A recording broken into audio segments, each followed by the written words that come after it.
जो कुछ आप चाहते हैं, व्हाट यू वांट, जो कुछ भी आप चाहते हैं, अगर अपने माइंड में उसको थिंक कर सकते हैं, अपने माइंड में उसको पूरी तरह ला सकते हैं।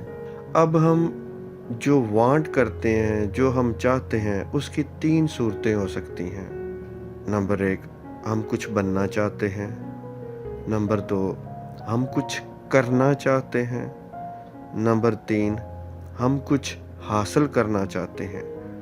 We want to become something, we want to do something, we want to get something।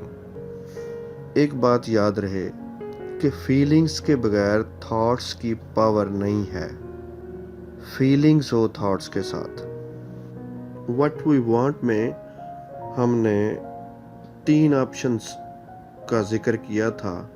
हम कुछ बनना चाहते हैं, कुछ करना चाहते हैं या कुछ हासिल करना चाहते हैं। हम बनने वाली ऑप्शन को यहाँ पे अप्लाई करके फॉर एग्ज़ाम्पल ले लेते हैं। बाकी 2 को भी ऐसे ही अप्लाई किया जा सकता है।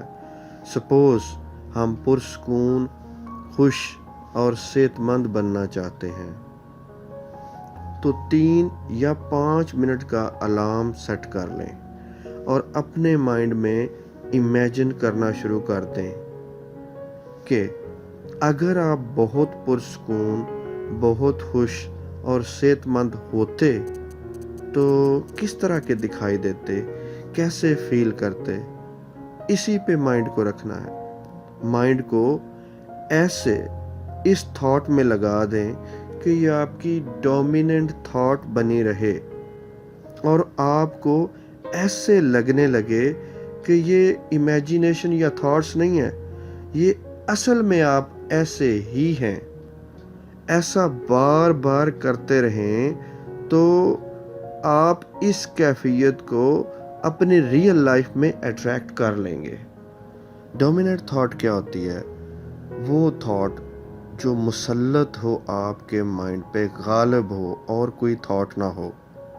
अपने माइंड में जो कुछ आप चाहते हैं, अगर उसको आप थिंक कर सकते हैं, उसको आप सोच सकते हैं, उसको डोमिनेंट थॉट बना सकते हैं, तो वो आपकी लाइफ में मैनिफेस्ट हो जाएगा, आपकी लाइफ में ज़रूर आ जाएगा। ये एक्सरसाइज करें। अगर आपका माइंड वांडर करने लगे, किसी और तरफ जाने लगे, दोबारा उसको इसी थॉट पे लेके आएँ तो उसको पुरसकून, खुश और सेहतमंदी के ख्याल पर दोबारा लेके आएँ। 5 मिनट तक या 3 मिनट तक ये एक्सरसाइज पूरी करें और बाद में अपनी फीलिंग्स कमेंट में लिखें। Thank you very much.